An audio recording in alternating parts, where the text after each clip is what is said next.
Most welcome friends to our channel NEET तैयारी by Saurabh Prajapati. GOC का हम लोगों ने लेक्चर 1 लेक्चर 2 कंप्लीट कर चुके हैं। आज हम शुरू करेंगे जीओसी का लेक्चर 3।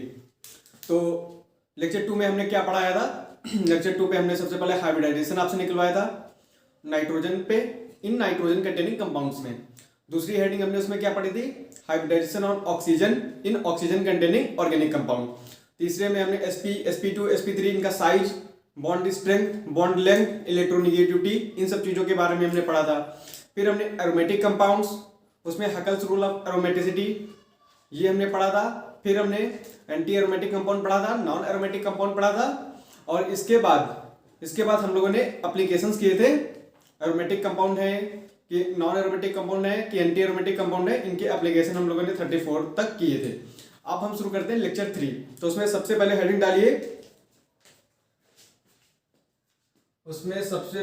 डालिए, classification.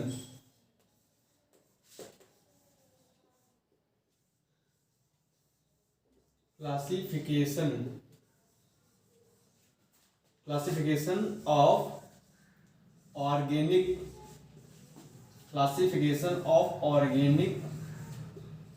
Compound. Classification of organic compound on the basis of classification of organic compound on the basis of functional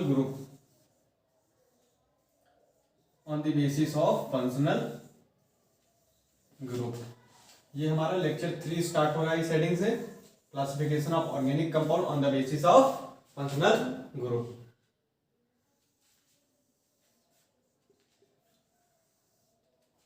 तो ये लेक्चर 3 की हम शुरुआत कर रहे हैं classification of organic compound on the basis of functional group के आधार पे। तो सबसे पहला पॉइंट इसमें ये आप लिखें कि each member of homologous series has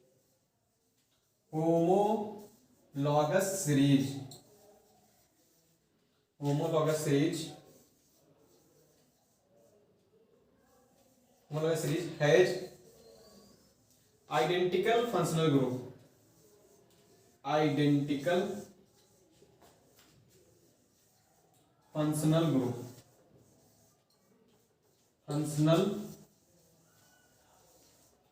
group,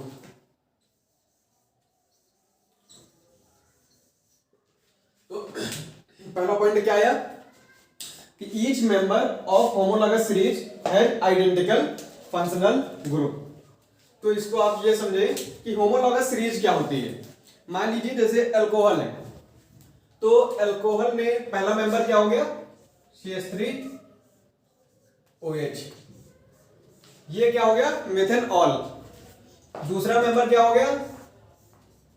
CH3CH2OH। ये क्या हो गया? इथेनॉल। तो ये जो लगातार हम सीरीज लिखते जा रहे हैं कि ये मिथेनॉल है, इथेनॉल है, इसके बाद 3 कार्बन कंपाउंड आएगा, अल्कोहल आएगा, उसको हम क्या कहेंगे? प्रोपेनॉल कहेंगे। वो फिर क्या आएगा? 4 कार्बन कंटेनिंग अल्कोहल आएगा, वो ब्यूटेनॉल। तो ये जो सीरीज जो हम लिखते जा रहे हैं ये क्या है? होमोलॉगस सीरीज है। ठीक है, तो ये आपका पहला पॉइंट होगा कि each member of homologous series है आइडेंटिकल फंक्शनल ग्रुप। और दूसरा पॉइंट लिखें कि consecutive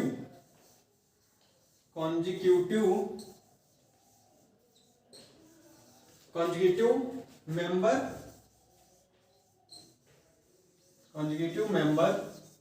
of homologous series.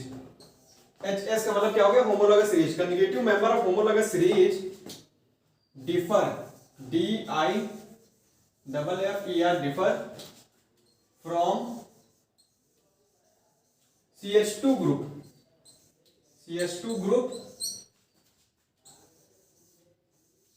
group और 14 ग्राम।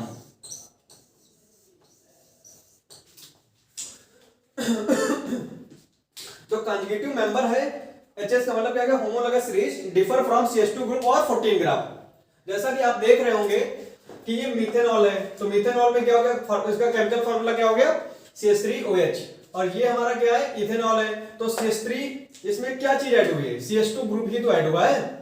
अब अगला अगर इसका मेंबर हम लिखेंगे तो क्या लिखेंगे, CH3 CH2OH, ये हमारा क्या हो गया, प्रोपेनॉल हो गया। तो होमोलॉगस सीरीज के कंजुगेटिव मतलब क्या होता है, एक के बाद एक। तो ये हमारा पहले मीथेनॉल आया, इससे दूसरा क्या इथेनॉल आया, फिर क्या है प्रोपेनॉल आया। आप देख रहे होंगे इसमें CH2 ग्रुप ऐड है, अब फिर इसमें एक और CH2 ग्रुप ऐड कर दिया। तो ये कंजुगेटिव मेंबर, मतलब ये आपस में कैसे डिफर कर रहे हैं, CH2 ग्रुप से, और ये कंजुगेटिव है, तो ये आपस में एक CH2 ग्रुप से डिफर कर रहे हैं। तो conjugative member of homologous series differ from CH2 group. और CH2 का जो वेट होगा, मास जो होगा, CH2 का जो मास होगा वो कितना होगा, कार्बन 12 मास, और जो है हाइड्रोजन 2 हाइड्रोजन है, तो टोटल 14 ग्राम हो गया। तो conjugative member of homologous series differ करेंगे किससे, 14 ग्राम से, या जो है CH2 ग्रुप से डिफर करेंगे। ये हमारे 2 पॉइंट हुए। अब तीसरा पॉइंट लिखें,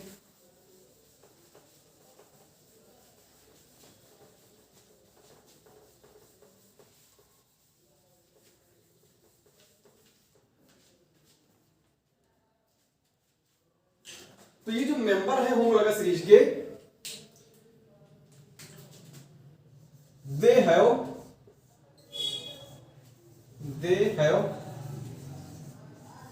डिफरेंट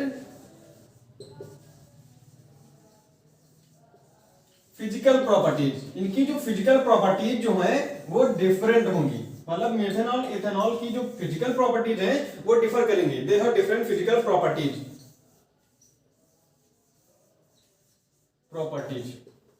बिकॉज, इसका कारण क्या है कि इनकी फिजिकल प्रॉपर्टी डिफर करेंगी, because they have different molecular weight. MW का मतलब क्या हो गया, मॉलिक्यूलर वेट। तो they have different physical property because they have different molecular weight. Physical properties क्या हो गई, फिजिकल प्रॉपर्टीज में जैसे बॉइलिंग पॉइंट हो गया, मेल्टिंग पॉइंट हो गया, डेंसिटी हो गया, सॉल्युबिलिटी हो गया, ये क्या हो गई आपकी फिजिकल प्रॉपर्टीज हो गई। तो ये मिथेनॉल, ये क्या है, इथेनॉल, तो ये कंजुगेटिव मेंबर है किसके, होमोलॉगस सीरीज के। तो ये आपस में जो है डिफर करेंगे, आपस में इनकी जो फिजिकल प्रॉपर्टीज है वो डिफरेंट होंगी, क्योंकि इनका मॉलिक्यूलर वेट अलग अलग आएगा। जैसे ये हमारा CH3OH है, तो इसका मॉलिक्यूलर वेट कितना आएगा भाई, 12 हो गया, 3 1 4, तो 12 और 4 16 हो गया। अब ऑक्सीजन का मॉलिक्यूलर वेट कितना हो गया, 16 हो गया, तो इसका कितना आ गया, 32 आ गया। ठीक है, अब इसका अगर मॉलिक्यूलर वेट हम निकालें तो भाई 2 कार्बन है, तो 12 ना 24 ये हो गया, 3 2 5 1 6 मॉलिक्यूलर वेट किसका हो गया, हाइड्रोजन का, 6 हाइड्रोजन है, तो उनका टोटल 30 हो गया, और 30 और प्लस 6 जो है ऑक्सीजन का कितना हो गया, 16, तो 30 और 16 कितना हो गया, 46 हो गया। तो इनका मॉलिक्यूलर वेट डिफर कर रहा है, इसलिए इनका मॉलिक्यूलर वेट डिफर कर रहा है, इसलिए इनकी फिजिकल प्रॉपर्टीज जो होंगी वो क्या होंगी, अलग अलग होंगी।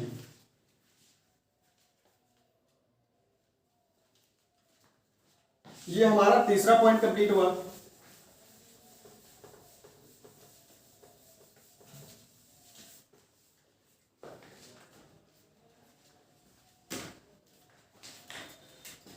चौथा पॉइंट देखिए,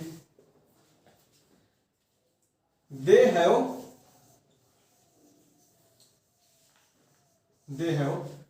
same chemical properties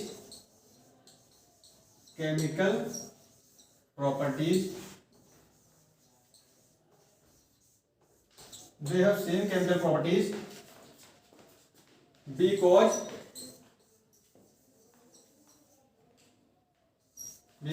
they have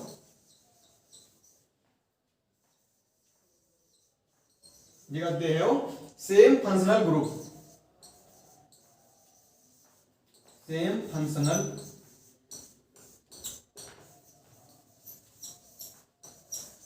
group. तो they have same chemical property because they have same functional group. जो ये होमोलॉगस सीरीज के जो मेंबर्स हैं इनकी फिजिकल प्रॉपर्टी तो डिफर करेंगी क्योंकि इनका मॉलिक्यूलर वेट डिफर कर रहा है, लेकिन इनकी जो केमिकल प्रॉपर्टीज हैं वो जो है सेम होंगी क्योंकि इनका फंक्शनल ग्रुप सेम है। जिस प्रकार से ये रिएक्शन शो करेगा उसी प्रकार से हमारा इथेनॉल भी रिएक्शन शो करेगा। तो इनकी केमिकल प्रॉपर्टीज क्या हो गई हमारी सेम हो गई क्योंकि इनका फंक्शनल ग्रुप सेम है। चाहे मिथेनॉल हो, चाहे इथेनॉल हो, चाहे ब्यूटेनॉल, चाहे प्रोपेनॉल, चाहे हेक्सेनॉल हो, उन सब में जो फंक्शनल ग्रुप है वो OH ही होगा और वो ही प्रॉपर्टीज शो करेगा। केमिकल प्रॉपर्टीज उनकी सेम फंक्शनल ग्रुप होने के कारण उनकी केमिकल प्रॉपर्टीज जो होंगी वो सेम होंगी।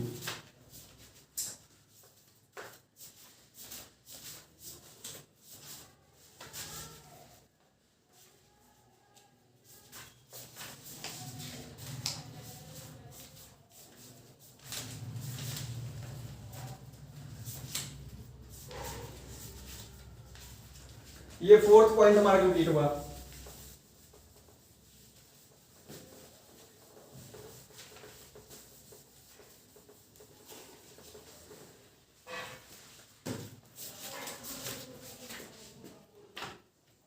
फिफ्थ पॉइंट ये है कि they have similar method of preparation.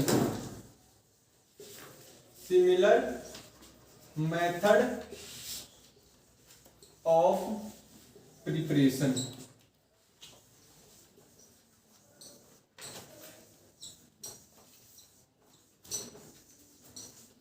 They have similar method of preparation.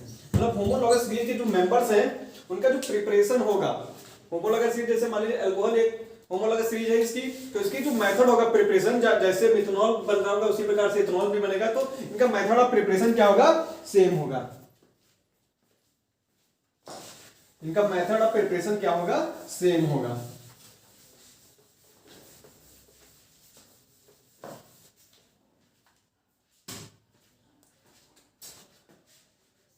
Six point, they have similar general formula.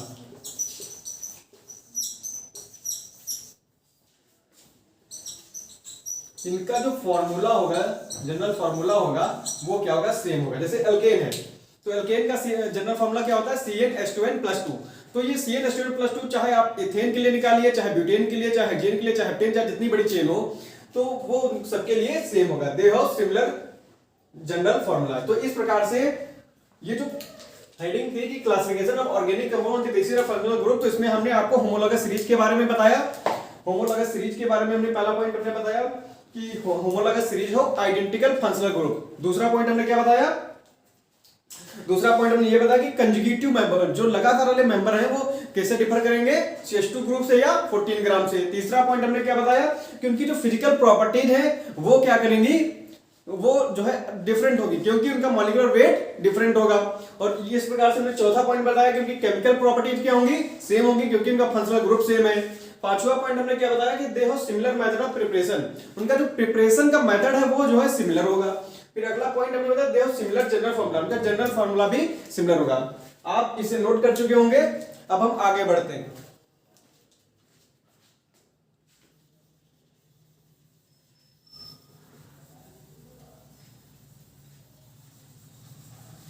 इस प्रकार से ये जो हेडिंग थी हमारी ये कंप्लीट हो गई, classification of organic compound on the basis of functional group.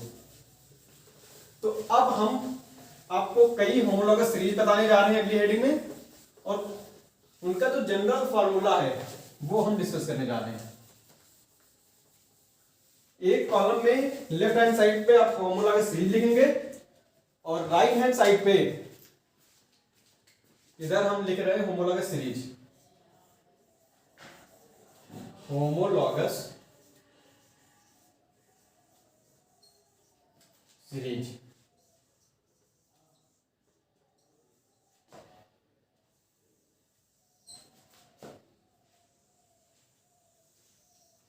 और इस तरफ हम क्या लिख रहे हैं, जनरल फॉर्मूला।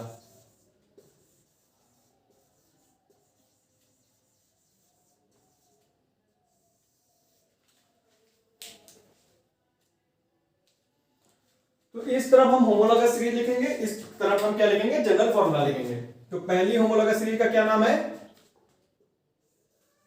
एल्केन,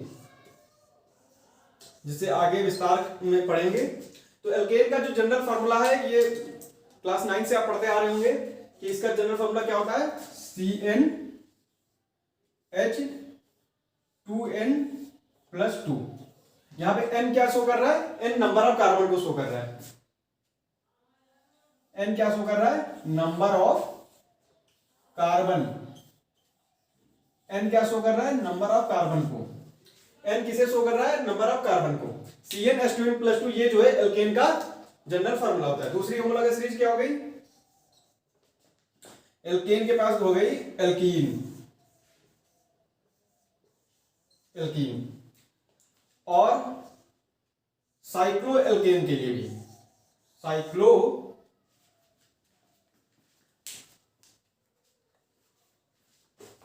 एल्केन के लिए भी और साइक्लो एल्केन के लिए, साइक्लो एल्केन, साइक्लो एल्केन बोले तो साइक्लोप्रोपेन, साइक्लोब्यूटेन, ये साइक्लो एल्केन है। इनका भी जो जनरल फार्मूला होता है वो क्या होता है, CnH2n होगा, CnH2n। यहां पे n क्या है, नंबर ऑफ कार्बन। तीसरी होमोलॉगस सीरीज क्या हो गई, alkyne,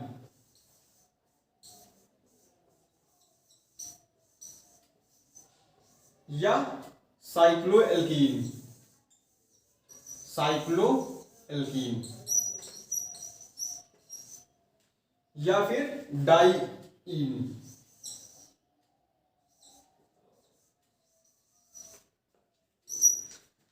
cyclo cyclo alkene, alkyne या डाइईन, इसका जनरल फॉर्मूला क्या हो जाएगा, CnH2n-2, CnH2n-2, ये इसका फार्मूला हो जाएगा एल्काइन, डाइईन और साइक्लो एल्कीन का। ये पहली होमोलॉगस सीरीज को मैं रफ कर रहा हूं।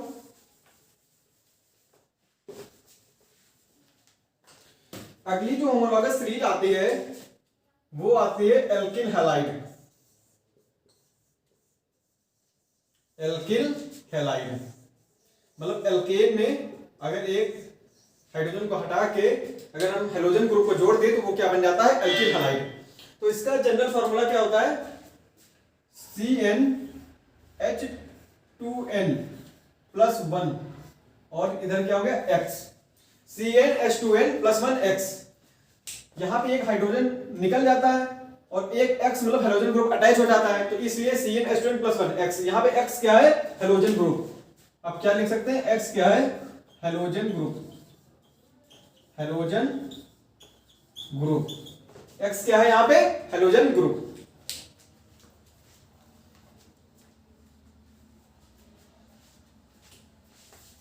दूसरी होमोलॉगस सीरीज एल्कीन और साइक्लो एल्केन को मैं रफ करता हूं।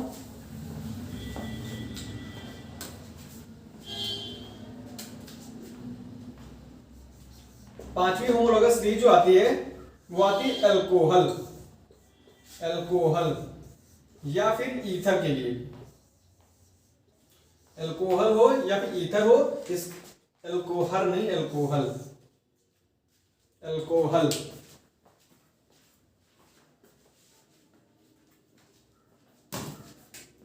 अल्कोहल, अल्कोहल या ईथर का जनरल फार्मूला क्या हो जाएगा, CnH2n+2, CnH2n+2O, या फिर या हम क्या लिख सकते हैं, CnH2n+1OH। ये जनरल फार्मूला दो प्रकार से रिप्रेजेंट किया जा सकता है, CnH2n+2O, O क्या है, ऑक्सीजन, या CnH2n+1OH। बात एक ही है, कोई अंतर नहीं है।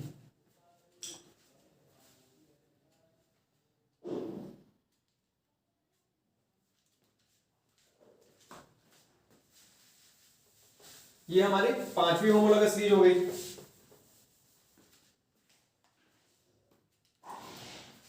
छठी होमोलॉगस सीरीज क्या हो गई? एल्डिहाइड, एल्डिहाइड या फिर कीटोन या फिर इनॉल या फिर साइक्लिक ईथर, साइक्लिक ईथर।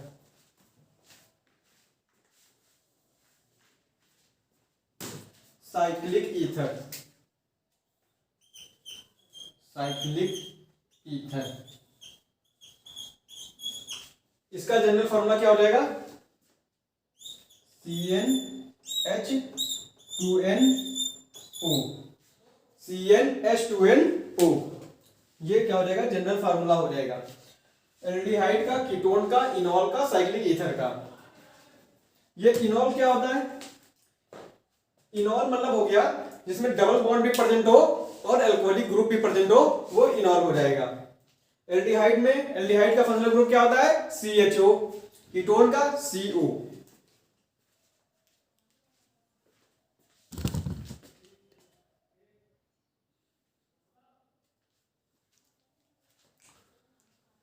तो 6 होमोलॉगस सीरीज हम लोग कंप्लीट कर चुके हैं। अब हम 5th होमोलॉगस सीरीज को कंप्लीट करेंगे। 5th होमोलॉगस भी कंप्लीट हो जाएगी, 6th भी कंप्लीट हो जाएगी। अब हम 7th होमोलॉगस सीरीज को लिखेंगे। 7th होमोलॉगस सीरीज क्या हो गई? एसिड, एसिड या फिर ईस्टर। इसका जनरल फार्मूला क्या हो जाएगा? इसका जनरल फार्मूला हो जाएगा CnH2nO, CnH2nO। एसिड का फंक्शनल ग्रुप COOH और ईस्टर का COOR। अब ये हमारी हेडिंग इस प्रकार से कंप्लीट हो गई है। इसे नोट कर चुके होंगे आप लोग।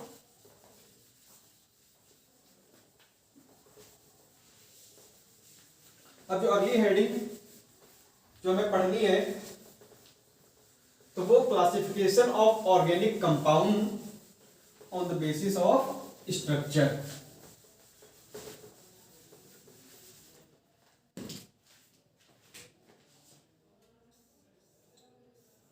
Classification of organic compound, classification of organic compound, classification of organic compound on the basis of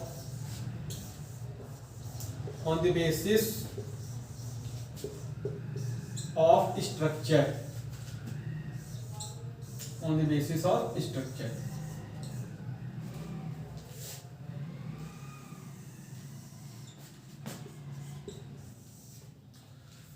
classification of organic compound on the basis of structure. तो जो आप पूरी ऑर्गेनिक केमिस्ट्री में आप दो ही प्रकार के कंपाउंड देखेंगे, या तो उसे साइक्लिक के रूप में देखेंगे या फिर नॉन साइक्लिक के रूप में देखेंगे। तो इसका मतलब है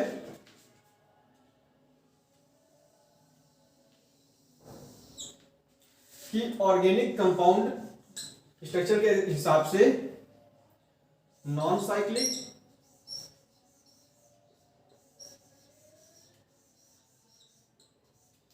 या फिर क्या होंगे? साइक्लिक।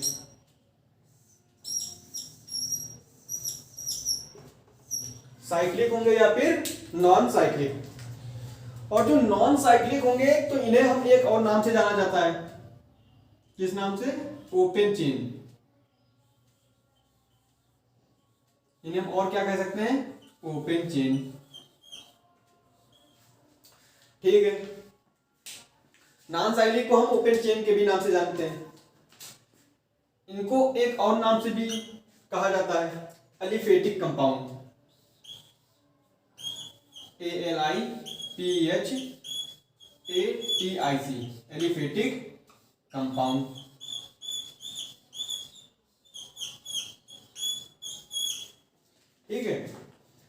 एलिफेटिक कंपाउंड है ये दो रूप से हो सकते हैं, या तो इन्हें आप सैचुरेटेड कंपाउंड के रूप में देखेंगे, saturated, SATURATED, saturated, C for compound, या फिर अनसैचुरेटेड कंपाउंड के रूप में देखेंगे, अनसैचुरेटेड,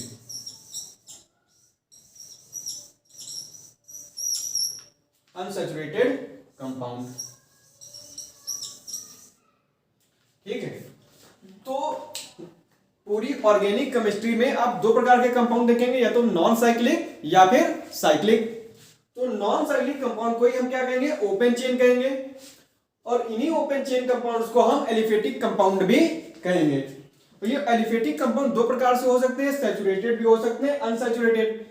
जो सैचुरेटेड होंगे उनमें डबल बॉन्ड या ट्रिपल बॉन्ड नहीं पाया जाएगा, लेकिन जो अनसैचुरेटेड कंपाउंड्स हैं उनमें डबल बॉन्ड और ट्रिपल बॉन्ड पाए जाएंगे। ठीक है, कितना आप लोग नोट कीजिए पहले।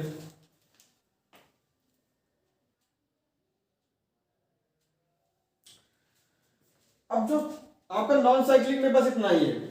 अब मैं ये हेडिंग भी मिटा रहा हूं और ये सब भी मिटा के सिर्फ साइक्लिक कंपाउंड के बारे में इधर बताऊंगा। इसे नोट कर चुके होंगे आप लोग। हेडिंग वही है, सब कुछ वही है, स्पेस ना होने के कारण हमें सब कुछ रफ करना पड़ रहा है। और साइक्लिक कंपाउंड को हम के बारे में पढ़ेंगे।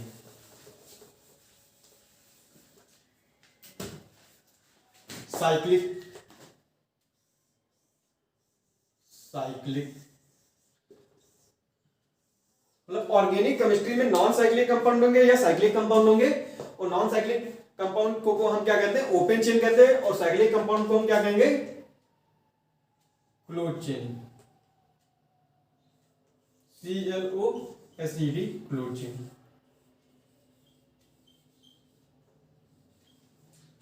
साइक्लिक कंपाउंड्स को हम क्या बोलेंगे, क्लोज चेन बोलेंगे। अब ये जो क्लोज चेन कंपाउंड्स हैं ये भी दो प्रकार से हो सकते हैं।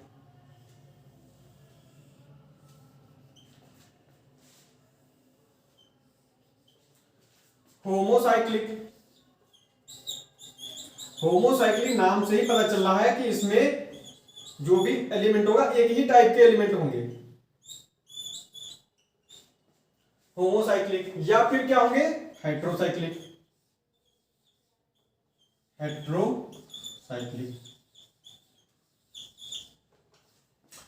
होमोसाइक्लिक या फिर हेट्रोसाइक्लिक। होमोसाइक्लिक को हम एक और नाम देते हैं कार्बोसाइक्लिक, क्योंकि ये कार्बन से रिलेटेड ही इन चीजों को अलग अलग किया गया है। होमोसाइक्लिक में अगर जैसे बेंजीन है, बेंजीन क्या हो गया, होमोसाइक्लिक हो गया, क्योंकि इसमें सभी कार्बन कार्बन प्रेजेंट है। इसमें कार्बन के अलावा नाइट्रोजन है, ऑक्सीजन है, सल्फर, ये सब भी चीजें पाई जा सकती हैं हेट्रोसाइक्लिक में। तो ये हो गया होमोसाइक्लिक। और जो होमोसाइक्लिक है इनको फर्दर हम डिफरेंशिएट करते हैं।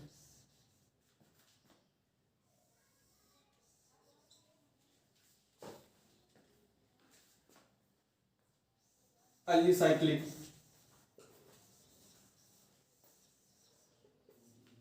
और एरोमेटिक।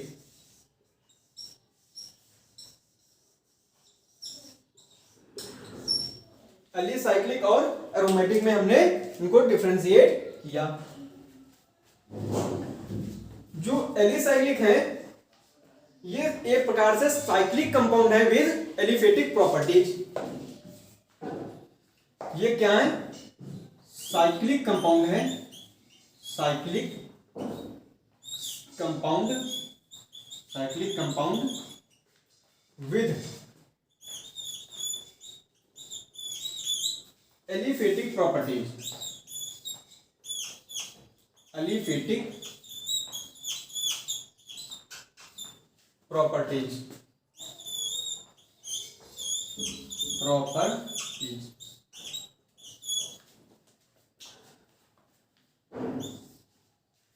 ये एलिसाइक्लिक कंपाउंड क्या है, साइक्लिक कंपाउंड है विद एलिफेटिक प्रॉपर्टीज। अब इसमें जैसे साइक्लोप्रोपेन हो गया, जैसे साइक्लोब्यूटेन हो गया, जैसे साइक्लोपेंटेन हो गया, ये सब क्या हो गए, एलिसाइक्लिक कंपाउंड हो गए। और जो एरोमेटिक कंपाउंड है होमोसाइक्लिक में, जो एरोमेटिक कंपाउंड है, एरोमेटिक कंपाउंड आपको कल पढ़ा चुके हैं, तो ये जो है दो प्रकार से होंगे।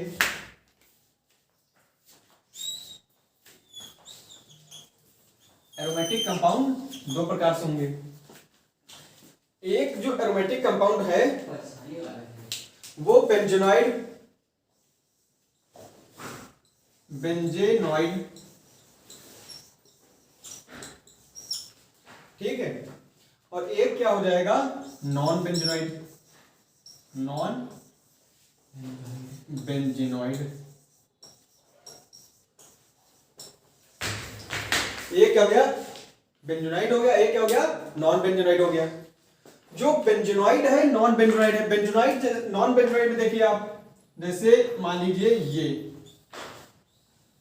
यहां पे डबल बॉन्ड है, यहां पे क्या है, पॉजिटिव चार्ज है, ठीक है, ये है तो एरोमेटिक, लेकिन क्या है, नॉन बेंजेनॉइड, बेंजीन टाइप की इसमें स्ट्रक्चर नहीं है। और दूसरा बेंजेनॉइड, बेंजेनॉइड पे हम क्या कह रहे हैं, इसमें बेंजीन टाइप की स्ट्रक्चर होगी। जैसे मान लीजिए बेंजीन रिंग को ही देख लीजिए,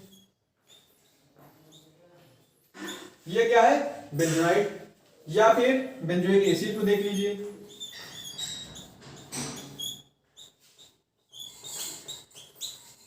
ठीक है, ये क्या हो गया, बेंजेनॉइड हो गया, वो क्या हो गया, नॉन बेंजेनॉइड हो गया। होमोसाइक्लिक इसलिए कहा जा रहा है कि क्योंकि देखिए इसमें carbon carbon carbon carbon carbon carbon, कोई भी रिंग के अंदर कोई हाइड्रो एटम या कार्बन के अलावा दूसरा एटम नहीं है, इसलिए ये होमोसाइक्लिक है। नॉन बेंजेनॉइड इसको इसलिए कहा गया क्योंकि बेंजीन टाइप की स्ट्रक्चर नहीं है, इसमें भी कार्बन कार्बन कार्बन, यहां पर भी देख लीजिए कार्बन कार्बन कार्बन कार्बन, और इसमें भी साइक्लोप्रोपेन में भी कार्बन कार्बन कार्बन प्रेजेंट है।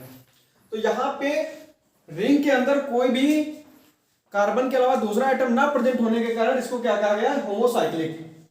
तो हमने क्या आपको बताया कि आप ऑर्गेनिक केमिस्ट्री में दो प्रकार के कंपाउंड देखेंगे, या तो आप अलीसाइक्लिक देखेंगे, या आप क्या देखेंगे, या तो आप साइक्लिक देखेंगे, या क्या देखेंगे, नॉन साइक्लिक देखेंगे। जो नॉन साइक्लिक कंपाउंड्स हैं उन्हें हम क्या कहते हैं, ओपन चेन कहते हैं, और जो साइक्लिक कंपाउंड उन्हें हम क्लोज चेन कहते हैं। जो नॉन साइक्लिक जो कंपाउंड है इनको हम एक आउट टर्म यूज करते हैं, एलिफेटिक। ये दो प्रकार से हो सकते हैं, सैचुरेटेड हो सकते हैं, अनसैचुरेटेड हो सकते हैं। जो सैचुरेटेड कंपाउंड है उसमें डबल बॉन्ड नहीं प्रेजेंट होगा, और जो अनसैचुरेटेड कंपाउंड है उसमें डबल बॉन्ड ट्रिपल बॉन्ड पाए जाएंगे। और जो हमारा साइक्लिक कंपाउंड है ये दो प्रकार से हो सकते हैं, होमोसाइक्लिक हो सकते हैं, हेटेरोसाइक्लिक हो सकते हैं। होमोसाइक्लिक का मतलब ये हुआ कि साइकिल के अंदर, रिंग के अंदर कोई भी एक ही प्रकार का एटम प्रेजेंट होगा, दूसरे टाइप का एटम नहीं प्रेजेंट होगा। हम मेनली कार्बन की बात करते हैं तो इसे हम होमोसाइक्लिक को कार्बोसाइक्लिक भी कहा जाता है।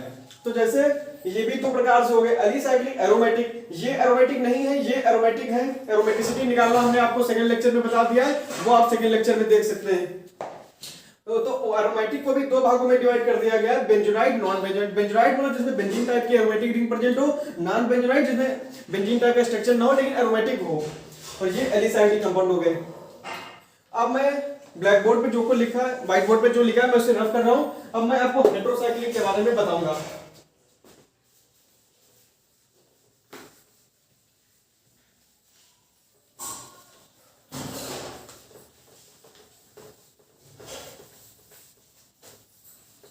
ये होमोसाइक्लिक हो गया। अब हम किसके बारे में बात करेंगे, हेटेरोसाइक्लिक के बारे में।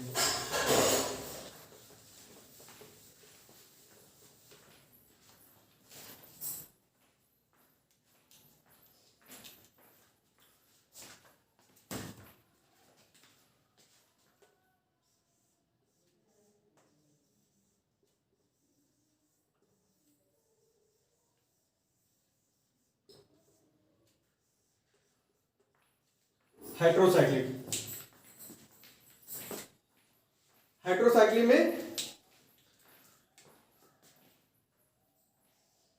हेटेरोसाइक्लिक क्या हो गया, cyclic compound containing cyclic compound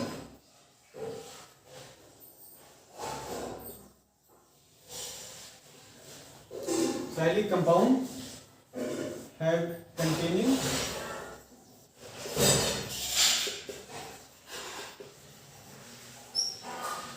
heteroatom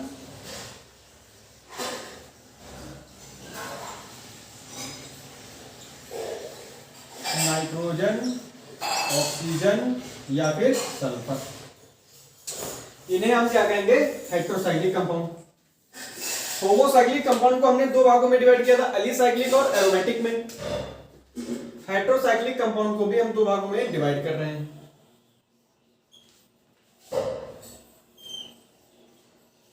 वो दो भाग कौन से हो गए? एक क्या हो गया?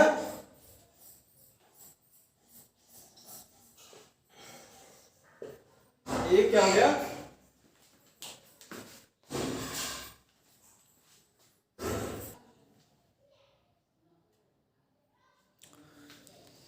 फ्रेंड्स, तो ये heterocyclic compound, cyclic compound containing heteroatom nitrogen, oxygen, sulphur, मतलब कार्बन के अलावा इसमें नाइट्रोजन, ऑक्सीजन, सल्फर भी हो सकता है। तो इनको भी दो भागों में डिवाइड कर दिया गया, alicyclic compound and aromatic compound. जो एलिसाइक्लिक कंपाउंड है उसके हमने कुछ एग्जांपल्स यहां पे लिखे हुए हैं। जैसे ये हमारा क्या हो गया? ऑक्सीरेन हो गया। ये हमारा क्या है? ऑक्सीरेन है। एक ये कार्बन है, एक ये कार्बन है, लेकिन इसमें हेटेरोएटम ऑक्सीजन भी प्रेजेंट है, इसलिए ये इसे हम क्या कहेंगे? Heterocyclic compound. इसमें क्या हो गया? ऑक्सीजन हो गया। और ये हमारा एक कार्बन इधर है, एक कार्बन इधर है, एक कार्बन इधर, इधर ऑक्सीजन है, इसलिए ये हेटेरोसाइक्लिक कंपाउंड है। इसका नाम क्या है? ऑक्सीटेन। और ये हमारा क्या है? एक कार्बन यहां पे है, यहां पे, यहां पे, यहां पे कार्बन और एक ऑक्सीजन भी है। इसको क्या कहेंगे? टेट्राहाइड्रोफ्यूरॉन। ये टेट्राहाइड्रोफ्यूरॉन हो गया। और यहां पे देखिए ये कार्बन, ये कार्बन, ये कार्बन, ये कार्बन, ये नाइट्रोजन यहां पे है, इसको क्या कहते हैं? प्रोलिडीन। इसे क्या नाम दिया गया है? प्रोलिडीन। तो उसी प्रकार से एरोमेटिक कंपाउंड भी, हेटेरोसाइक्लिक एरोमेटिक कंपाउंड भी पाए जाते हैं। इनको भी दो भागों में डिवाइड कर दिया गया, बेंजोनाइड एंड नॉन बेंजोनाइड। जो बेंजोनाइड है जिसमें देखिए पाइरिडीन, पाइरिडीन का नाम आ गया, हम पढ़ा चुके हैं ये फर्स्ट लेक्चर में, नहीं ये हम सेकंड लेक्चर में पढ़ा चुके हैं पाइरिडीन के बारे में। जब नाइट्रोजन पे हमने हाइब्रिडाइजेशन निकाला था नाइट्रोजन कंटेनिंग ऑर्गेनिक कंपाउंड में, तो उसमें हमने पाइरिडीन के बारे में पढ़ाया था। देखिए इसका स्ट्रक्चर बिल्कुल बेंजीन की तरह है, बस यहाँ पे नाइट्रोजन आ गया है, जबकि बेंजीन में क्या होता है? कार्बन होता है। और ये यहाँ पे ये पाइरिमिडीन है, यहाँ पे दो नाइट्रोजन है इसमें, और बाकी ये सब कार्बन है। ये कार्बन, ये कार्बन, ये कार्बन, ये कार्बन, ये नाइट्रोजन है। ये हमारा क्या हो गया? पाइरिमिडीन। इसी प्रकार से aromatic, heterocyclic, aromatic and non benzenoid में बेंजीन रिंग जैसा स्ट्रक्चर नहीं है। एरोमेटिक भी है, हेटेरोसाइक्लिक है, उनको नॉन बेंजोनाइड में रखा गया है। जैसे हमारा पाइरोल हो गया, पाइरोल हो गया, और दूसरा हमारा एग्जांपल क्या हो गया? फ्यूरान हो गया। दूसरा एग्जांपल फ्यूरान हो गया। और एक और एग्जांपल आप इसमें नॉन बेंजोनाइड में लिखेंगे, वो क्या लिखेंगे? वो है थायोफिन। वो क्या है? सल्फर अगर यहां पे लगा दिया जाए तो ये थायोफिन बन जाता है। ये हमारा क्या है? थायोफिन। जहां पर भी सल्फर होगा वहां पे, सल्फर जहां पे होगा वहां थायो शब्द को यूज किया जाता है। आप इसे आप नोट कर लें। तो इस प्रकार से हमने ये हेडिंग हमने कंप्लीट कर ली कि classification of organic compound on the basis of structure के आधार पे हमने क्लासिफिकेशन हमने कर दिया। दो प्रकार के कंपाउंड देखेंगे, नॉन साइक्लिक, साइक्लिक कंपाउंड आप देखेंगे। नॉन साइक्लिक कंपाउंड को ओपन चेन एलिफेटिक कहा जाता है, और साइक्लिक कंपाउंड को क्या कहा जाता है?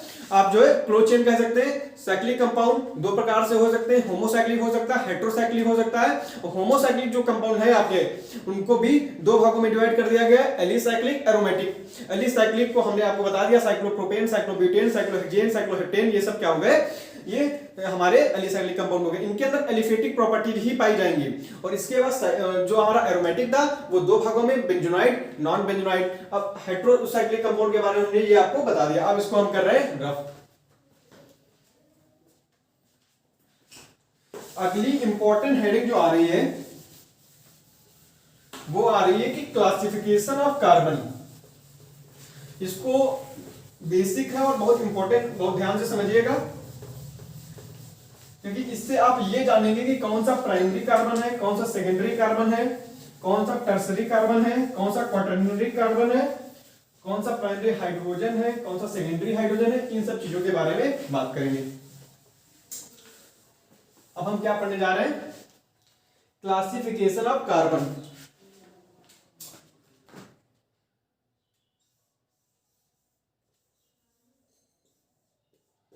Classification of carbon.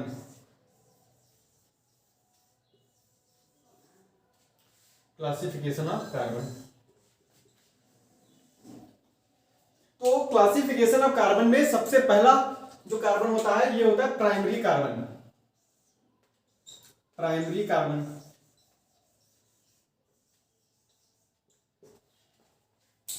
इसको थोड़ा हिंदी में लिखिएगा। वो कार्बन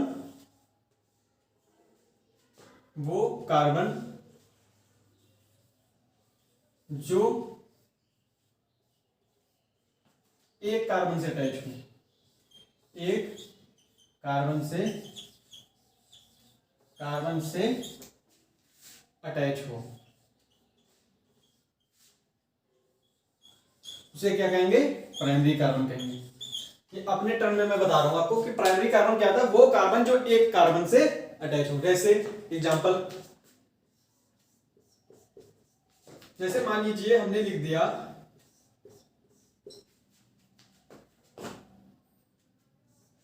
ये हमने ब्यूटेन लिख दिया, ये CH3 हो गया, ये CH2 हो गया, वैलेंसी हमने कंप्लीट कर ली, ये हमारा CH3 हो गया। तो इसमें प्राइमरी कार्बन अगर आपसे पूछा जाए कि इसे प्राइमरी कार्बन कौन है, तो ये कार्बन जो है आपका, ये क्या है? प्राइमरी कार्बन है। क्यों कार्बन प्राइमरी कार्बन है? क्योंकि ये कार्बन सिर्फ एक ही कार्बन से अटैच है, इसलिए ये कौन सा कार्बन हो गया? प्राइमरी कार्बन हो गया। और एक ये कार्बन भी क्या है? प्राइमरी कार्बन है। क्यों? क्योंकि ये भी जो है एक ही कार्बन से अटैच है, तो ये आपका क्या हो गया? Primary carbon. वो कार्बन जो एक कार्बन से अटैच हो वो क्या हो जाएगा? प्राइमरी कार्बन हो जाएगा। इसी प्रकार से हम बात करते हैं सेकेंडरी कार्बन। सेकेंडरी कार्बन, अब हम किसकी बात कर रहे हैं? सेकेंडरी कार्बन की। तो वो कार्बन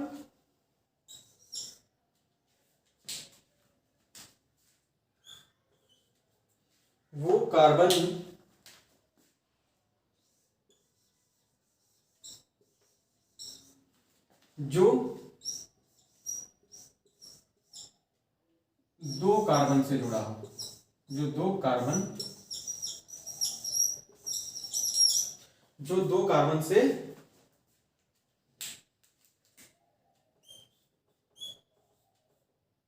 जुड़ा हो।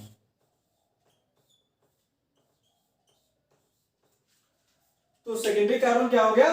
कि वो कार्बन जो दो कार्बन से जुड़ा हो वो क्या हो जाएगा? Secondary carbon. जैसे अब ऊपर वाला एग्जांपल लेते हैं, butane CH3 CH2 CH2 CH3। तो इसमें आपसे पूछे कि कितने सेकेंडरी कार्बन है? दो सेकेंडरी कार्बन है। देखिए एक ये कार्बन आपका सेकेंडरी कार्बन है और एक ये सेकेंडरी कार्बन है। क्यों? आप देख सकते हैं कि ये जो कार्बन है एक इस कार्बन से अटैच है और एक इस कार्बन से अटैच है। दो कार्बन से अटैच है तो इसलिए ये कार्बन क्या हो गया? सेकेंडरी कार्बन हो गया। ये सेकेंडरी कार्बन हो गया। और वैसी ही स्थिति इस कार्बन की भी है। ये कार्बन इस कार्बन से अटैच है और इस कार्बन से अटैच है, इसलिए ये भी क्या हो गया? सेकेंडरी कार्बन हो गया। समझ में आया प्राइमरी सेकेंडरी कार्बन क्या हो गया? अब हम बात करते हैं टर्सरी कार्बन की। अब हम किसकी बात करेंगे? टर्सरी कार्बन की। 3 डिग्री कार्बन, वो कार्बन जो तीन कार्बन से अटैच हो। वो कार्बन जो तीन कार्बन से अटैच हो उसे हम क्या कहेंगे? टर्सरी कार्बन कहेंगे। सेकेंडरी कार्बन आप लोग लिख चुके होंगे कि वो कार्बन जो दो कार्बन से जुड़ा हो वो सेकेंडरी कार्बन हो जाएगा। ये हमने एग्जांपल आपको लिखा दिया।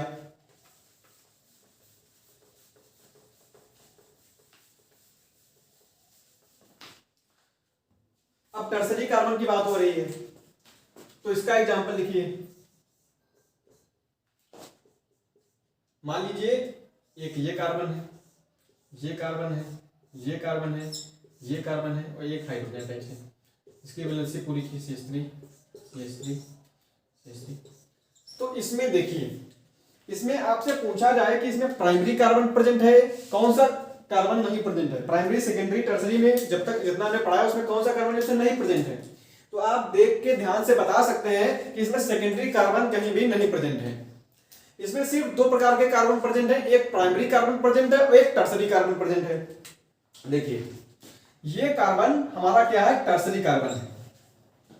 कैसे, ये देखिए ये जो कार्बन है, ये जो इंडिविजुअल कार्बन है, ये 1 2 3 कार्बन से अटैच है डायरेक्टली, इसलिए ये कौन सा कार्बन हो गया, टर्सरी कार्बन हो गया। और वही देखिए ये कार्बन जो है एक कार्बन से अटैच है डायरेक्टली, इसलिए ये कार्बन क्या हो गया, प्राइमरी कार्बन हो गया। अब ऐसी ही स्थिति इस कार्बन की भी है, ये भी एक ही कार्बन से अटैच है, तो ये डायरेक्टली मैं पूछ रहा हूं, इनडायरेक्टली नहीं बात कर रहा हूं, डायरेक्टली जो ये एक ही कार्बन से अटैच है इसलिए ये प्राइमरी कार्बन हो गया। और वैसी ही स्थिति इसकी भी है, ये भी डायरेक्टली एक ही कार्बन से अटैच है, ये भी क्या हो गया, प्राइमरी कार्बन हो गया। और ये डायरेक्टली 1 2 3 कार्बन से अटैच है, इसलिए ये क्या हो गया, टर्सरी कार्बन हो गया। समझ में आया? अब हम बात करते हैं 4 डिग्री कार्बन की, मतलब क्वार्टरनरी कार्बन की। बस इतना चेंज करना पड़ेगा, ये क्या हो गया, 4 डिग्री कार्बन, जो किससे डायरेक्टली अटैच हो, 4 कार्बन से अटैच हो, उसे हम क्या कहेंगे, 4 डिग्री कार्बन।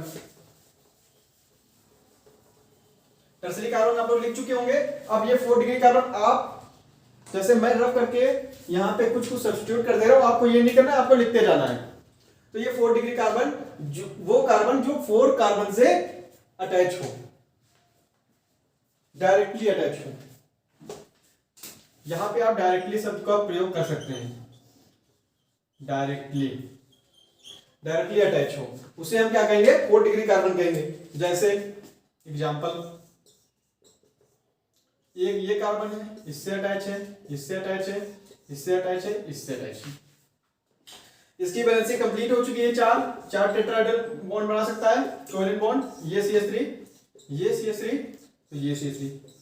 अब आप देख सकते हैं कि ये सेंटर पे जो कार्बन प्रेजेंट है ये डायरेक्टली 1 2 3 4 कार्बन से अटैच है, इसलिए ये कार्बन क्या हो गया, हमारा 4 डिग्री कार्बन हो गया। ये कौन सा कार्बन है, हमारा 4 डिग्री कार्बन। ये हमारा 4 डिग्री कार्बन कंप्लीट हुआ। ये क्लासिफिकेशन ऑफ कार्बन हो गया। अब 1 डिग्री 2 डिग्री 3 डिग्री कार्बन के आधार पर ही हाइड्रोजन को भी क्लासिफाई कर दिया जाता है। ठीक है, उसको हम बताते हैं आपको।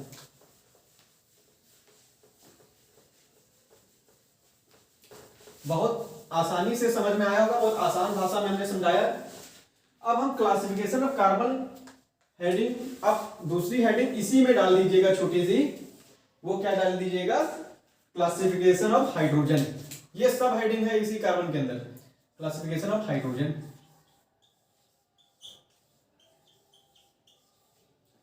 तो हाइड्रोजन जो है, पहला क्लासिफिकेशन में पहला क्या गया, प्राइमरी हाइड्रोजन।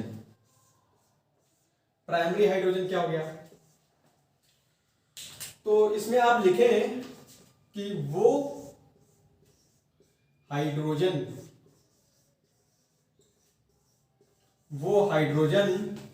जो प्राइमरी कार्बन से अटैच हो,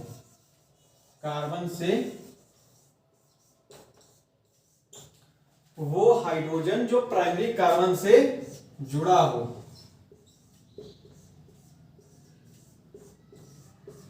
उसे हम क्या कहते हैं, प्राइमरी हाइड्रोजन कहा जाता है। जैसे एग्जाम्पल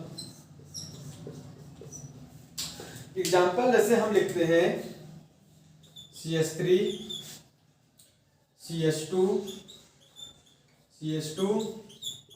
CH3, तो आपको पता है कि इसमें ये प्राइमरी कार्बन है, ये क्या है, प्राइमरी कार्बन है, ये आपका प्राइमरी कार्बन है।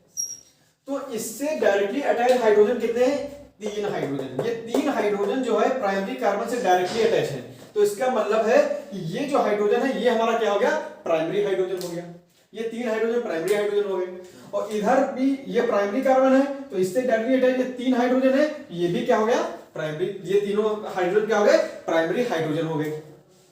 ये प्राइमरी हाइड्रोजन कंप्लीट हो गया। अब हम बात कर रहे हैं सेकेंडरी हाइड्रोजन की। आप इसी के नीचे लिखेंगे, आप रफ करके सब्स्टिट्यूट नहीं कर सकते, इसलिए आप इसी के नीचे लिखेंगे सेकेंडरी हाइड्रोजन। सेकेंडरी हाइड्रोजन लिखिएगा तो फिर लिखिएगा वो हाइड्रोजन जो सेकेंडरी कार्बन से अटैच हो, वो हाइड्रोजन जो सेकेंडरी कार्बन से जुड़ा हो उसे हम क्या कहेंगे, सेकेंडरी हाइड्रोजन कहेंगे। एग्जांपल रफ करने की जरूरत नहीं है। ये आपका क्या है, सेकेंडरी कार्बन है। क्यों, क्योंकि ये दो कार्बन से डायरेक्टली अटैच है, इसलिए ये कार्बन क्या हो गया, सेकेंडरी कार्बन हो गया। और इससे दो हाइड्रोजन डायरेक्टली अटैच हैं, और हमने डेफिनेशन बताई कि सेकेंडरी हाइड्रोजन वो हाइड्रोजन है जो सेकेंडरी कार्बन से जुड़ा हो। तो इससे दो हाइड्रोजन डायरेक्टली अटैच हैं, तो इसलिए ये जो दो हाइड्रोजन हो गए, ये क्या हो गए, सेकेंडरी हाइड्रोजन हो गए। वैसी ही सेम स्थिति यहां पर भी बन रही है। ये भी हमारा क्या है, सेकेंडरी कार्बन है। इससे दो हाइड्रोजन डायरेक्टली अटैच है, इसलिए ये दो हाइड्रोजन क्या हो गए, सेकेंडरी हाइड्रोजन हो गए। ठीक है। अब बात की जाती है टर्सरी हाइड्रोजन की। इसी के नीचे आप लिखेंगे टर्सरी हाइड्रोजन, 3 डिग्री हाइड्रोजन। तो वो हाइड्रोजन जो 3 डिग्री कार्बन से अटैच हो उसे हम क्या कहेंगे, टर्सरी हाइड्रोजन कहेंगे। टर्सरी कार्बन से जुड़ा हो उसे हम क्या कहेंगे, टर्सरी हाइड्रोजन कहेंगे। इसका एग्जांपल देखिए,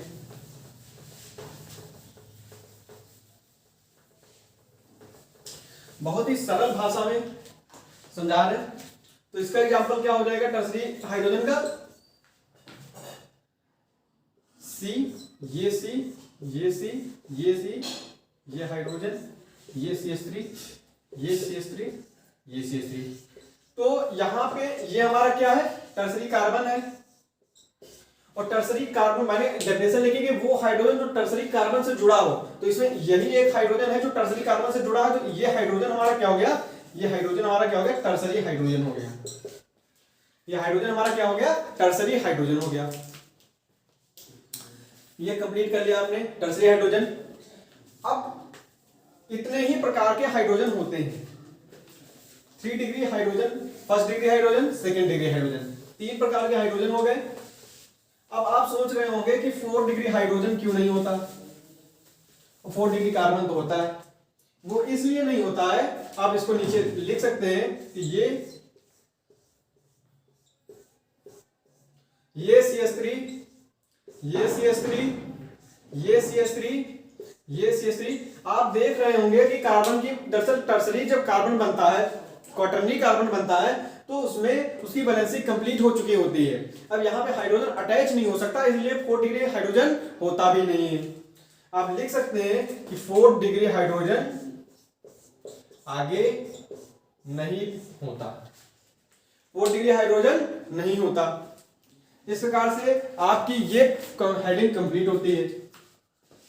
अब आप नई हेडिंग डालेंगे,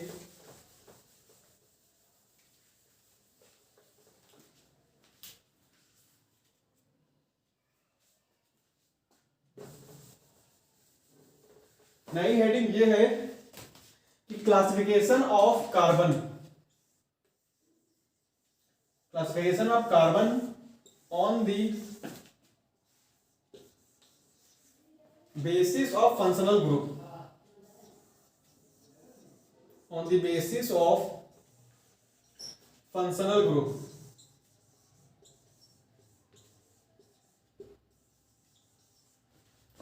on the basis of functional group। तो classification of carbon on the basis of functional group, classification of carbon on the basis of functional group के आधार पे हेडिंग का नाम क्या है, classification of carbon on the basis of functional group. मान लीजिए ये CH3, ये CH2 है, ये CH2 है, ये CH2 है और ये CH2 है। ये क्या है, COOH। ये हमारा कार्बोक्सिलिक ग्रुप है। कार्बोक्सिलिक ग्रुप क्या है, एक फंक्शनल ग्रुप है। तो इससे डायरेक्टली अटैच जो कार्बन होता है उसे हम क्या कहते हैं, अल्फा कार्बन। फिर जो सेकंड नंबर का कार्बन होगा उसे हम क्या कहेंगे, बीटा कार्बन। थर्ड नंबर पे जो कार्बन होगा उसे हम क्या कहेंगे, गामा कार्बन। थर्ड नंबर पे जो होगा उसे हम क्या कहेंगे, गामा कार्बन, ये गामा कार्बन। और जो फोर्थ नंबर पे होगा उसे हम क्या कहेंगे, डेल्टा कार्बन। ये क्लासिफिकेशन हो गया on the basis of functional group के आधार पे कि alpha carbon, beta carbon, gamma carbon और डेल्टा कार्बन। ये हेडिंग इतने में ही कंप्लीट होती है। अब अगली जो हेडिंग है वो है कि classification of alkyl group, classification of alkyl, different alkyl group,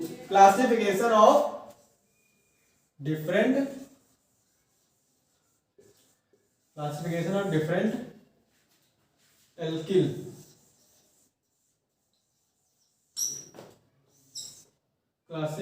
different alkyl group,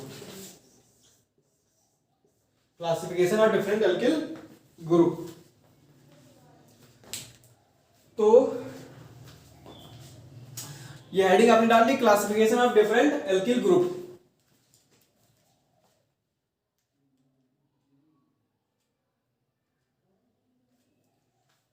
तो ये पहला जो एल्किल ग्रुप होगा वो क्या होगा, नॉर्मल एल्किल ग्रुप, नॉर्मल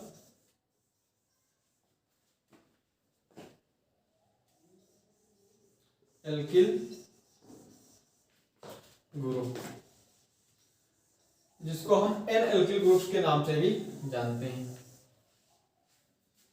तो नॉर्मल एल्किल ग्रुप, तो इसमें क्या हो गया, alkyl group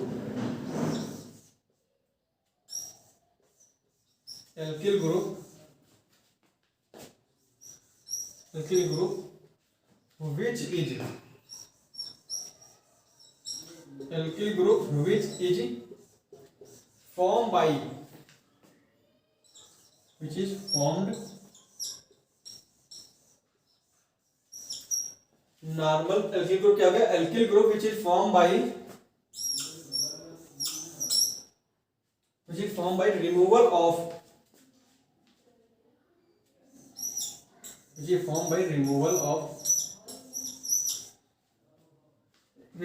removal of one hydrogen. कितने hydrogen, one hydrogen.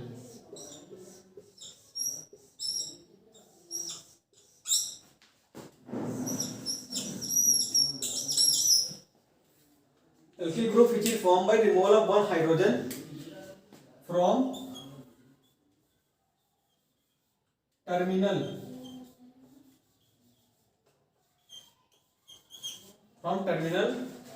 carbon of normal alkane, NORMAL,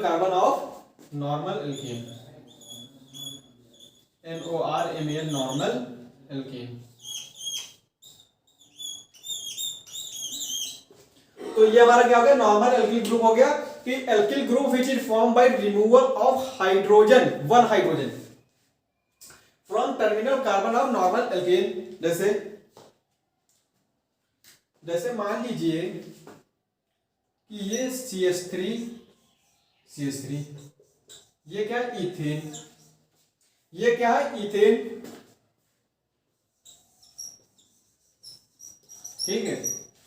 इसमें से हमने एक हाइड्रोजन टर्मिनल, इसमें अगर इथेन इससे बड़ी लेंगे हम चीज,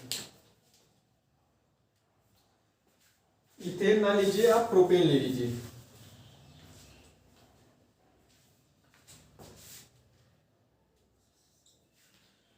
इथेन की जगह क्या लेंगे, प्रोपेन लेंगे।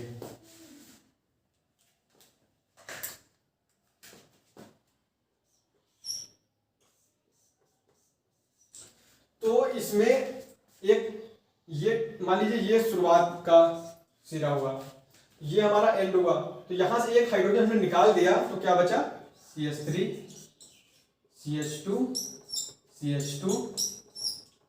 ये हमारा बचा। ये हमारा क्या है, प्रोपेन, या हम कह सकते हैं simply n propane, normal propane. ये नॉर्मल प्रोपेन है, तो ये हमारा क्या हो गया, एन प्रोपाइल हो गया। ये हाइड्रोजन जो हट जाता है तो वो क्या बन जाता है, आइल बन जाता है, प्रोपाइल, एन प्रोपाइल। ठीक है, ये हमारा क्या हो गया, नॉर्मल एल्किल ग्रुप। ठीक है, अब हम बात करेंगे सेकेंडरी एल्किल ग्रुप की। ठीक है,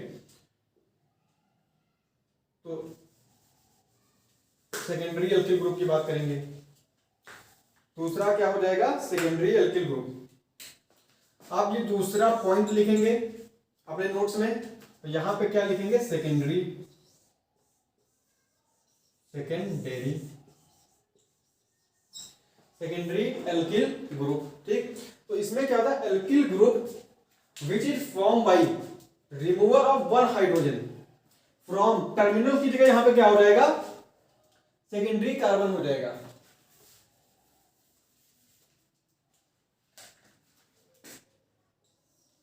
यहां पे सेकेंडरी कार्बन हो जाएगा। सेकेंडरी एल्किल ग्रुप में क्या लिखेंगे कि alkyl group which is form by removal of one hydrogen from secondary carbon of normal alkane. ये ठीक है, प्रोपेन यहां लिखा रहने दीजिए। ठीक है, प्रोपेन लिखा है, इन प्रोपेन लिखा है, तो यहां पे बस चेंज लाना पड़ेगा। यहां पे हमने क्या लिखा था, ये CH3। अगर यहां पे हाइड्रोजन हटा दिया जाए तो इसकी कार्बन की वजह से 1 2 3 तो सेटिस्फाई है, एक ये अनसेटिस्फाई रह जाएगी। अब इसे हम क्या कहेंगे, सेकेंडरी प्रोपाइल। इसे क्या कहा जाएगा, सेकेंडरी प्रोपाइल, सेकेंडरी प्रोपाइल। ये हमारा क्या हो गया, सेकेंडरी एल्किल ग्रुप हो गया। कि alkyl group which is form by removal of one hydrogen from the secondary carbon से। और हमने बता दिया कि सेकेंडरी कार्बन क्या होता है, जो दो कार्बन से अटैच हो, ये सेकेंडरी कार्बन है। इससे जब एक हाइड्रोजन को हम हटा देंगे तो हमारा क्या बन जाएगा, सेकेंडरी एल्किल ग्रुप बन जाएगा। अब बात करते हैं टर्सरी एल्किल ग्रुप की। आप तीसरा पॉइंट लिखेंगे, सेकेंडरी एल्किल ग्रुप के नीचे आप तीसरा पॉइंट लिखेंगे। मैं इसी में सब्स्टिट्यूट कर दे रहा हूं, लेकिन आप अलग से लिखेंगे पूरी डेफिनेशन। यहां पे टर्सरी,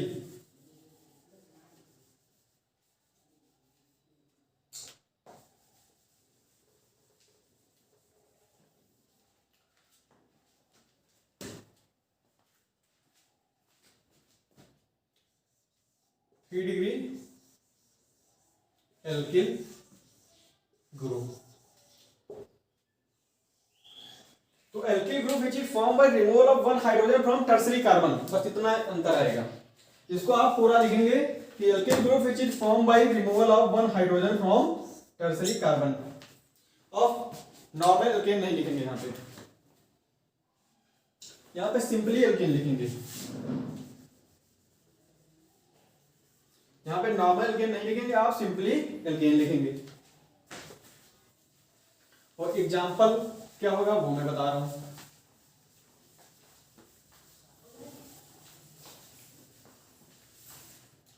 टर्सरी एल्किल ग्रुप क्या हो गया, alkyl group which is form by removal of one hydrogen from the tertiary carbon of alkene. Example जैसे 1 2 3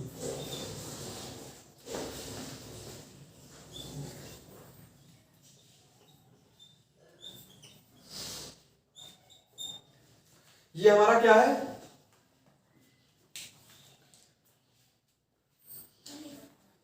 अब जब ये हमारा एल्केन, इससे हमने हाइड्रोजन को रिमूव किया, कहां से, टर्सरी कार्बन से। ये हमारा क्या है, टर्सरी कार्बन है। टर्सरी कार्बन पे जो हाइड्रोजन लगा होगा वो क्या हो जाएगा, टर्सरी हाइड्रोजन। जब उससे हमने एक हाइड्रोजन रिमूव किया, हटाया, तो क्या बन गया, CH3 CH3 CH3। ये हमारा क्या बन गया, टर्सरी एल्किल ग्रुप बन गया।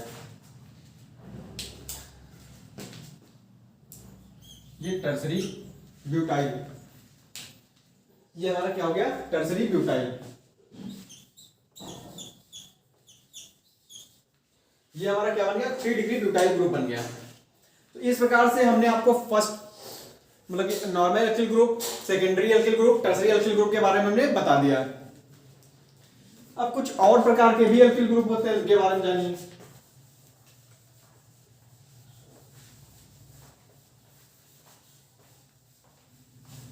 प्राइमरी एल्किल ग्रुप हो गया, सेकेंडरी एल्किल ग्रुप हो गया, टर्सरी एल्किल ग्रुप हो गया। कुछ और प्रकार के एल्किल ग्रुप जैसे iso alkyl, neo alkyl,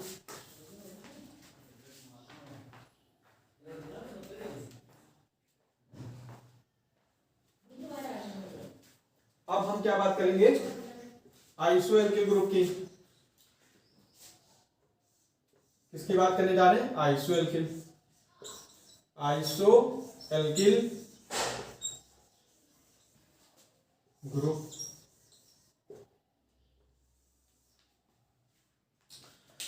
iso alkyl group की बात जब हम करेंगे, इसमें क्या लिखेंगे, alkyl group,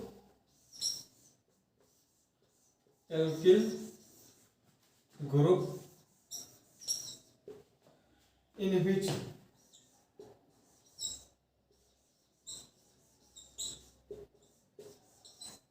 alkyl group in which one terminal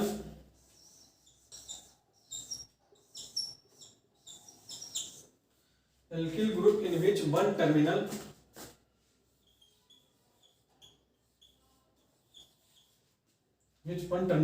have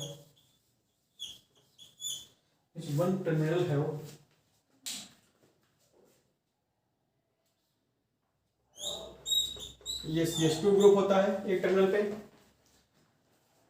and other terminal alkyl group in which one terminal have CH2 group and other terminal,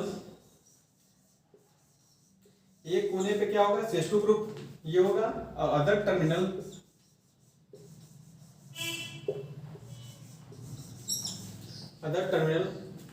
है वो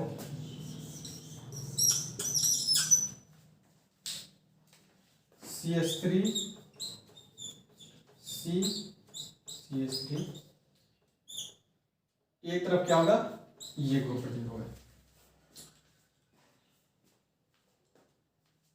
This group without any other branching, without any other branching,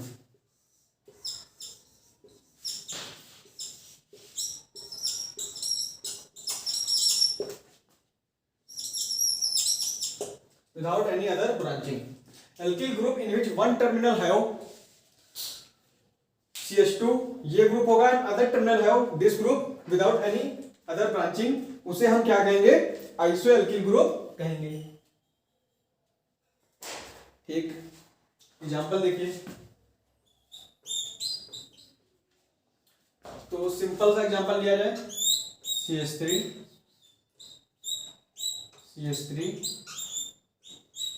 ये H हो गया हमारा, ये CH2 group हो गया, इसे हम क्या कहेंगे, आइसोब्यूटिल। ये क्या हो जाएगा, आइसोब्यूटिल। इसको नामकरण क्या हो गया, आइसोब्यूटिल। क्योंकि एक टर्मिनल पे देखिए ये CH2 ग्रुप है, एक टर्मिनल पे ये ग्रुप है। एक जो मिथाइल ग्रुप होगा वो साइड चेन में प्रेजेंट होगा। साइड चेन में कितने मिथाइल ग्रुप, एक मिथाइल ग्रुप प्रेजेंट होगा। ये क्या बन गया, आइसोब्यूटिल। इसी तरह दूसरा, ये पहला एग्जांपल हो गया। दूसरे एग्जांपल की बात की जाए तो CH3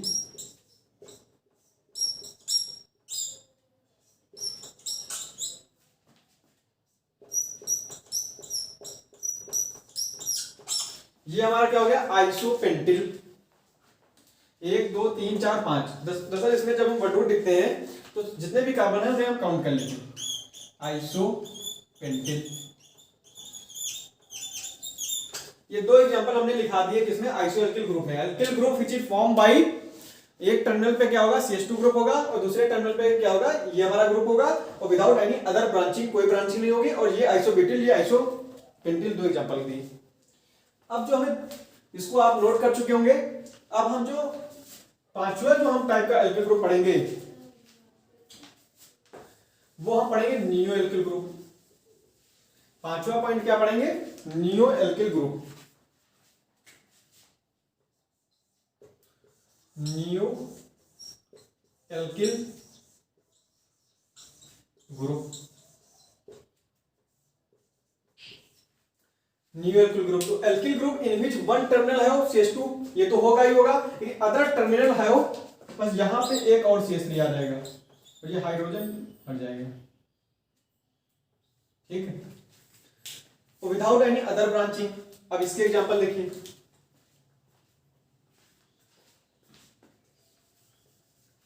बस यहां पे हाइड्रोजन हटा दीजिए, ये CH3 यहां पे अटैच कर दीजिए और ये हमारा क्या हो गया? नियोपेंटिल। ये हमारा क्या हो गया? नियोपेंटिल। नियोपेंटिल। ठीक है, ये नियो ग्रुप में दो मिथाइल ग्रुप साइड में लगे होंगे, एक ही कार्बन पे, एक ये एक ये। एक ही कार्बन पे जब दो मिथाइल ग्रुप एक साथ लगे होंगे साइड चेन में, तो वो क्या हो जाएगा? नियो ग्रुप हो जाएगा। तो अगला एग्जांपल देखिए, आइसो, ये पेंटिल था, अगर हम यहां पे CH3 बढ़ा दें, अब ये क्या हो जाएगा? Neo hexyl. 1 2 3 4 5 6, ये अब क्या हो जाएगा? Neo hexyl. ये हमारा नियो पेंटिल हो गया, वो हमारा नियो हेक्सिल हो गया। इस प्रकार से हमने जितने एल्किल ग्रुप हैं, primary alkyl group, secondary alkyl group, tertiary alkyl group, iso alkyl group, neo alkyl group, ये हमने बता दिया। अब ये हेडिंग कंप्लीट होती है। अब नेक्स्ट हेडिंग देखिए, इसे आप नोट कर लीजिए।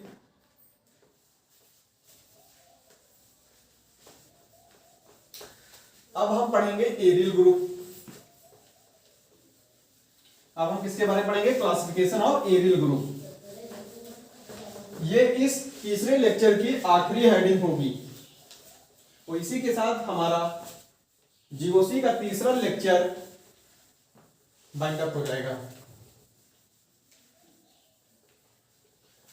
बहुत ही ये इंपॉर्टेंट और बहुत बेसिक से है, जितने अच्छे समझेंगे उतनी अच्छी आगे ऑर्गेनिक केमिस्ट्री समझ में आएगी। तो अगली हेडिंग क्या हो गई? Classification.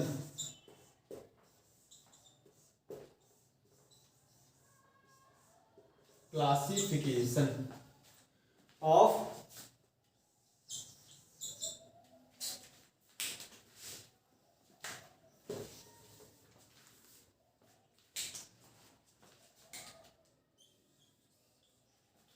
Aerial group.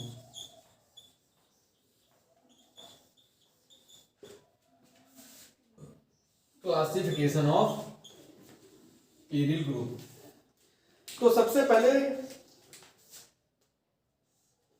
Phenyl group.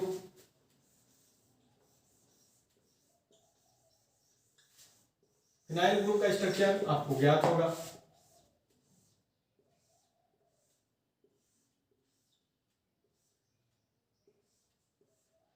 ये आपका क्या हो गया?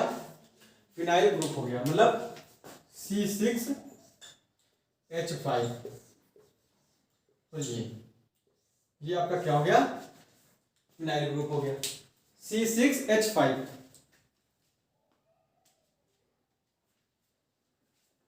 दूसरा देखिए बेंजिल ग्रुप।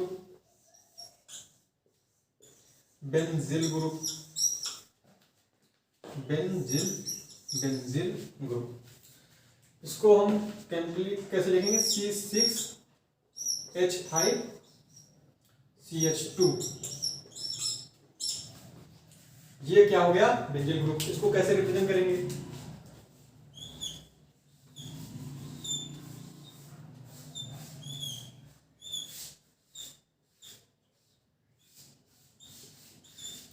ये आपका क्या हो गया?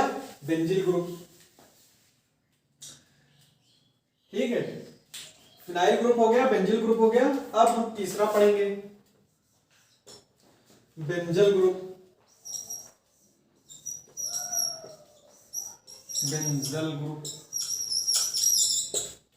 बेंजल ग्रुप का फॉर्मूला क्या हो जाएगा? C6H5 C6H5CH। यहाँ पे 2 वैलेंसी खाली रहेंगी। इसको कैसे हम बनाएंगे?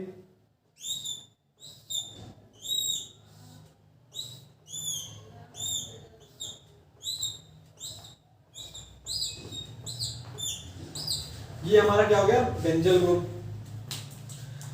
फिनाइल ग्रुप हो गया, बेंजल ग्रुप हो गया, बेंजल ग्रुप हो गया। अब हम फिनाइल ग्रुप को रफ कर रहे हैं।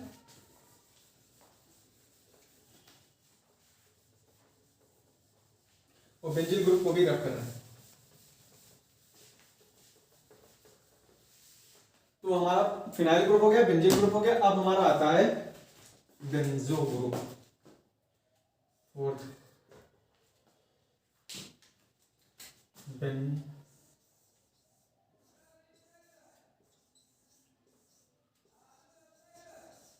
इसका केमिकल फॉर्मूला क्या हो गया? C6H5C। यहाँ पे 3 वैलेंसी खाली होंगी। इसका स्ट्रक्चर कैसे बनाएंगे?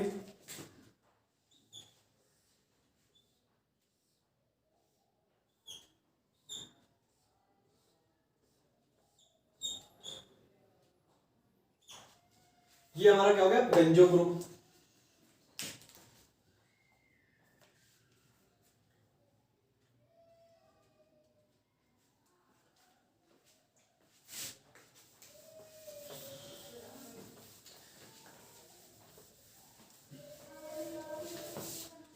जो 5वां एरियल ग्रुप है वो क्या है? Tri phenyl methyl group, methyl group, tri phenyl methyl group. मतलब C6H5 का होल ऑफ 3, C6H5 का होल ऑफ 3 और C। ये जो हमारा ग्रुप हुआ ये क्या होगा? Triphenyl methyl group. देखिएगा स्ट्रक्चर कैसे होगा। ये कार्बन, ये इस पे